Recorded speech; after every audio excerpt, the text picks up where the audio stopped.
Hi, we are interviewing the founder of Zenskar. His name is Apurv Bansal. This is for operations and supply chain management class.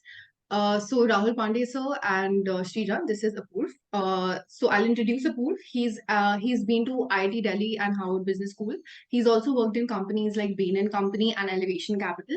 He's currently the founder of Zenskar. So what is Zenskar? It's a billing infrastructure or platform for SaaS companies, and it's a startup, and they've received funding as well.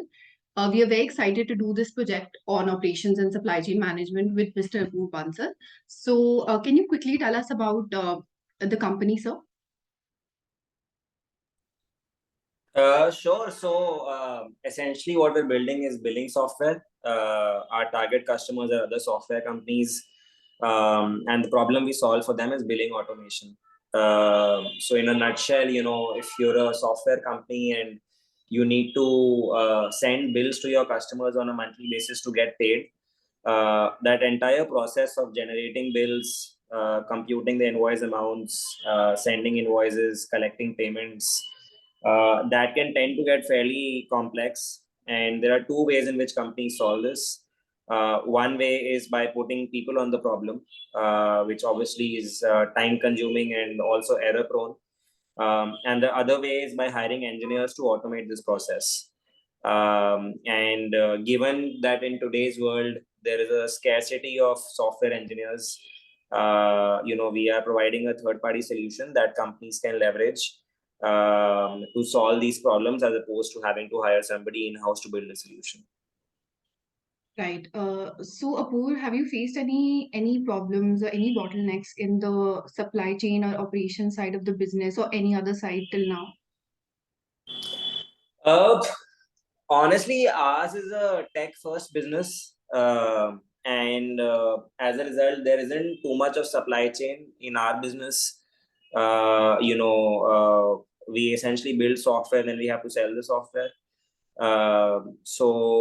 Yes, there is a fair bit of operations involved, but that operation is also more internal. It is more related to HR operations, which is managing the team. There is some bit of vendor operations and managing, contracts and bills. Some bit of customer operations again with documentation. But yeah, supply chain is honestly not as big a part of our business. Okay.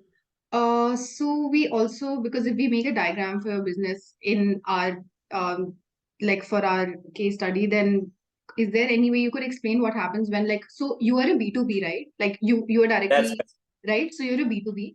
So Yes. can you explain how it functions? Like, for example, if they purchase your software for billing, so can you talk about the cycle, like the stages of that, like how, like when that business purchases your software, then like do they have it for a year and then they're billed annually, or how does the like how the process functions? Sure. So our software, typically people pay for monthly, and the amount they pay is dependent upon the volume of revenue that they are processing through our platform. So we typically charge a percentage of their revenue, and the billing is mostly monthly, but in some cases could also be annual depending upon the customer in question. Okay. Okay, that makes sense. Thank you. Okay, my teammates, would you want to ask him about anything regarding his business? Shruti, Chandani, Krishi, yeah. Yeah, I have a question. Hi, Apurv. Hello. So hi, now I guess you can see me. Yeah. Since you mentioned that your clients are majorly software companies, right? Yeah. Any particular reason that you've restricted your company to just software companies? Are you expecting, like, are you wanting to expand to other companies as well? Since billing is a thing that each and every company follows, right? And everybody might need the software. So, like, what would be your take on that? See, we're starting with software companies because the problem is most acute in software companies. Software companies these days typically tend to have some element of consumption-based pricing in their business model. And that is what leads to billing complexity. When I say Hmm. consumption pricing, they charge customers on the basis of the consumption of the product. It's like how you pay for Correct. electricity or Hmm. your telephone bill. That's typically how software companies are now beginning to price, and that's why this is becoming a problem for them. And it's software companies. There's also lots of software companies in the world. It's a very large market. So in an Right. early day, it's important for startups to have focus and solve one thing really well for one type of customer. Once you do that, then you can expand, you can add more features, you can go on to more types of customers, which is what we intend to do over time. We will also cater to non-software companies, cater to offline businesses, cater to large banks, telecommunication companies, all of that. But yeah, Hmm. and given how early we are as a startup, in the early days, it's important to focus on a smaller segment of customers. Okay. All right, got it. So you do want to expand, but like after a certain point of time. Right now, you're Yes, focusing on software companies. Cool. exactly. Thank you. Thank you. Ananya, so you've just joined. We were just talking with Apurv and he was explaining his business. So I just told everybody, like, if they have any questions about Zenskar, their business model, what they do, market strategy, competition, future expansion, you can ask anything you want. I just joined it late, so anyone else can go and I can continue later if I have any, if Sure, that's okay. that's fine. So Apurv, I have a question. Could you talk a little bit about your competition in the market and how are your competitors? Who are your competitors, one, and how are they, like, how is it affecting your business in any way? Of course, I mean, we have competitors.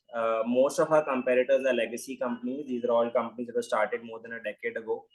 And they cater to software companies that have more simple pricing models. So, subscription-based pricing per user per month, per seat per month, those kinds of pricing models.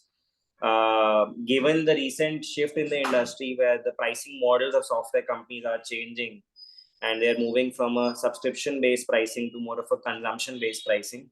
The tools built more than a decade ago actually don't solve this problem very well, which is why our customers are forced to hire engineers to solve this problem. And that's essentially how we differentiate in the market, by catering to more complex kind of pricing models as opposed to merely catering to subscription-based pricing. Sure, makes sense. Would you like to share your business goals for the next few years or any other major pain points in your business? It doesn't have to be related to supply chain or operations. Yeah, I mean, the first goal is to get to product market fit. After that, we have to start scaling our sales and marketing pipeline, and get to more predictable revenue.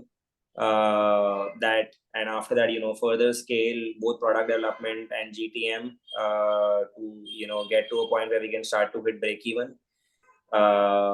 And then the eventual goal is to kind of turn profit, but that would take a few years to get to, and until then we'll capitalize the company with outside investment, potentially for another 2, 3, 4 years. Okay, awesome. That sounds good. Any other questions, anyone else? Yeah, Krishi. I have a question, yeah. So you mentioned about like there are certain operation related problems like operations is a part which is dealt in the HR field in your business and the vendor management part, right? So when Yeah. you talk about the vendor management thing, like are there any problems that keep occurring? Because since it's vendor, you're dealing with people who are outside your company, right? So what kind of issues come into the picture when we talk about vendor operations? Like, are there any issues? I won't call them issues as such. It's more just around Mhm. every on board. They have different processes in place, and they have different style of working. They have different documentation, and just making sure that we can onboard them in a manner that they adhere to our policies, our documentation, our NDA, all of that. That requires some back and forth, where there is human intervention. But I wouldn't call it a major issue as such. Got it. Fine. Cool. Right. So thank you, Apurv. Thanks a lot for agreeing to, let us interview you and talk about your business. We really appreciate it. And thanks a lot for joining us on this call. I'm going to pause the recording now.